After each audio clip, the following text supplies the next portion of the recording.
Praise the Lord. सभी को जय मसीह की। तो आज की इस वीडियो में हम जानेंगे कि बाइबल एक सत्य घटना पर आधारित पुस्तक है या फिर मनगढ़ंत पुस्तक है ना। लोगों के द्वारा अपने आप में सोची हुई मनगढ़ंत कहानियाँ हैं। तो इसको जानने के लिए आज हमें क्या करना पड़ेगा, इसे देखना पड़ेगा कि जो बाइबल में लिखी हुई पुस्तकें हैं क्या वो आज के समय में मैच होता है, उस समय उसमें लिखी हुई बातें क्या मैच होती है। तो सबसे पहले हम इसके लिए उत्पत्ति से शुरुआत करेंगे। जो बाइबल का पहली पुस्तक है उत्पत्ति, तो उसमें लिखा है कि अदन के बगीचे से एक नदी निकलती थी जिसमें से वो आगे जाकर चार धाराओं में बट गई है ना। तो उनमें से एक फरात है ना थी। तो क्या वो नदी आज भी है ना। भाइयों बहनों, मैं आपको बताना चाहता हूँ आज भी इस नदी को इसी नाम से जाना जाता है, फरात को, जो कि तुर्की से लेकर इराक में आज ये नदी पाई जाती है। बाइबल के पहले अध्याय में उसका वर्णन मिलता है। यानी कि ये जो लिखा है ये एक सत्य है कि बाइबल में उत्पत्ति के जो है और नदी की जो घटना मिलती है वो सत्य है। नंबर 2, अय्यूब की पुस्तक में हम पाते हैं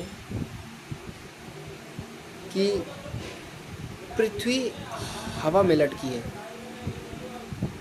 जबकि साइंटिस्टों ने उस समय खोज भी नहीं की थी है ना।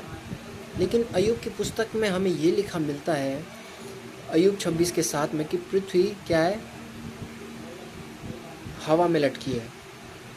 तो जब खोज आज के समय में हम सब जानते हैं कि पृथ्वी हवा में ही लटकी है, यानी कि ये भी एक सत्य है। उसके बाद यशायाह 40:22 में लिखा है कि पृथ्वी गोलाकार है ना। पृथ्वी गोलाकार है, ये भी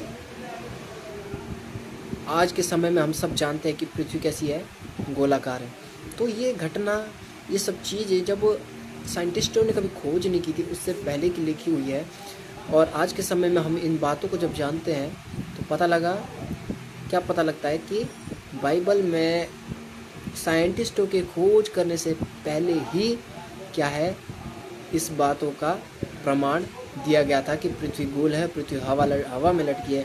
लेकिन आज के समय में साइंटिस्टों ने इसकी खोज की है, तो बाइबल क्या है, यहाँ पर भी सच साबित होती है। उसके बाद हम पढ़ते हैं, हमने बाइबल में हमें एक अध्याय मिलता है जहाँ पर लाल सागर को 2 भाग में किया जाता है।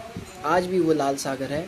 और लाल सागर को जब मूसा अपनी प्रजा को लेकर जा रहा था, इजरायलियों को लेकर जा रहा था, तो हमें बाइबल में पढ़ने को मिलता है कि जब फ़िरौन, यानी कि जो मूसा का विरोधी था फ़िरौन है ना, जब उसको लेकर वहाँ से मूसा जब अपने लोगों को लाल सागर में से पार कराता है ना, जब लाल सागर 2 भाग हो जाता है तो क्या होता है, मूसा उसको क्या करता है, अपने इजरायलियों को ले जाता है। लेकिन जब फ़िरौन की सेना उस समुंदर में जाती है उनको पीछा करने के लिए, तो क्या हो जाता है, अचानक से जो लाल सागर 2 भाग हुआ था वो क्या होता है, खूब सारा पानी बहने लगता है। तो इसका एविडेंस भी आज क्या है, साइंटिस्टों द्वारा खोजा गया है। उनके जो रथों के पहिए थे आज भी क्या है, लाल सागर के समुद्र में मिले हैं उनके अवशेष। तो यहाँ पर भी बाइबल की ये जो घटना है ये सत्य साबित होती है। उससे बड़ा, सबसे बड़ा प्रमाण और दूसरा ये है कि ईसा मसीह का जन्म है ना, आज पूरी दुनिया चाहे जानती हो चाहे ना जानती हो, लेकिन सब कहीं ना कहीं जानते हैं। क्यों? क्योंकि ईसा मसीह के जन्म से क्या हो गया, समय को 2 भागों में बांटा गया है। आज आप और हम है ना 2026 में जी रहे हैं। तो इसका कहने का मतलब ये है कि आज से 2026 साल पहले यीशु मसीह का जन्म इस पृथ्वी पर हुआ था है ना। और उससे पहले की गणना को भी यीशु मसीह के जन्म से पहले के रूप में किया जाता है ना। जैसे कि बीसी और एडी, है ना। बीसी का मतलब बिफोर क्राइस्ट, यानी कि यीशु मसीह के जन्म से पहले, और एडी जो है इस समय में जब हम जी रहे हैं, यीशु मसीह के जन्म के बाद, पहले और बाद में। सबसे बड़ा प्रमाण हमें ये मिलता है। तो बाइबल में जितनी भी घटनाएं हैं हम सब वो सच्ची साबित हुई है, वो आज भी उसकी चिन्ह निशान, है ना, और मिले हैं इज़राइल में भी, है ना। दाऊद राजा के